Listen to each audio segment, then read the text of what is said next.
This paper was published in Earth Science Reviews. It explores topics such as rift, aulacogen, graben, volcanism, and reactivation. Let's first hear a simple explanation. Did the Ottawa and Saguenay failed rifts help shape the ancient edge of North America long ago? Think of Earth's crust like a big puzzle made of moving plates. Sometimes these plates pull apart and make long cracks called rifts, like stretching and tearing a piece of dough. If a rift keeps opening, it can make a new ocean. But if it stops, it becomes a failed rift.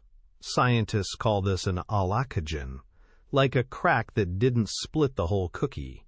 Deep under the crust is hot, soft rock, the mantle, that can push up and make volcanoes when crust thins. Layers of sand, mud, and volcanic rocks then pile into these valleys and can record what happened over many millions of years.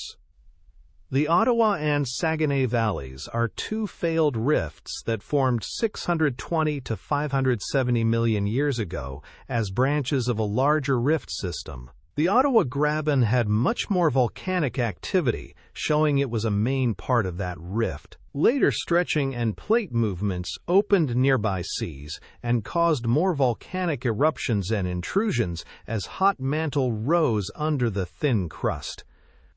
Over the next 100 million years, these same rifts were repeatedly reactivated by different plate events, and their rocks and faults preserve a detailed record of how the continental edge opened, changed, and felt stresses again and again.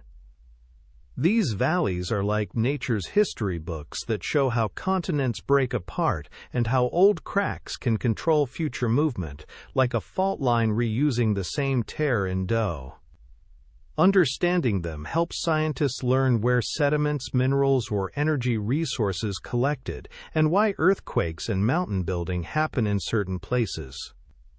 Studying ancient rifts also teaches us how Earth's surface changes over very long times, so we can better read the planet's past. Ready for the next level? Here comes the science explained with real research terms. Did the Ottawa and Saguenay failed rifts record how ancient North America broke apart?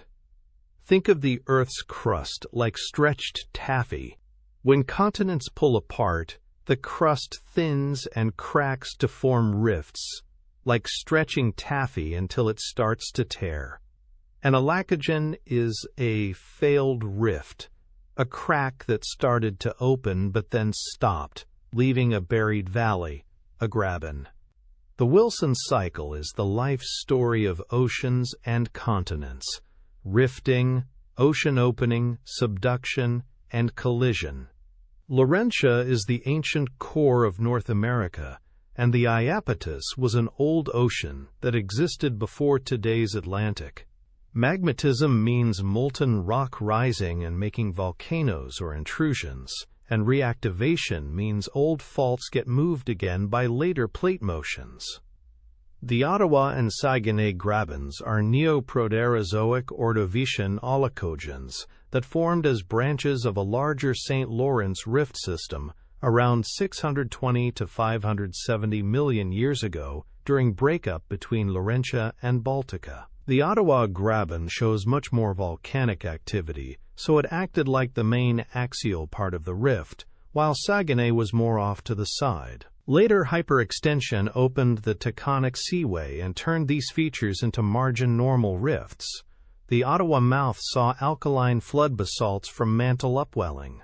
Sediment patterns show renewed focused transport out the Ottawa graben to the margin. Through the Cambrian and early Ordovician, the grabens were repeatedly reactivated in response to changing plate motions, transtension, forearc spreading, and flexural loading. And these reactivations used older collinear fracture zones and faults to localize deformation.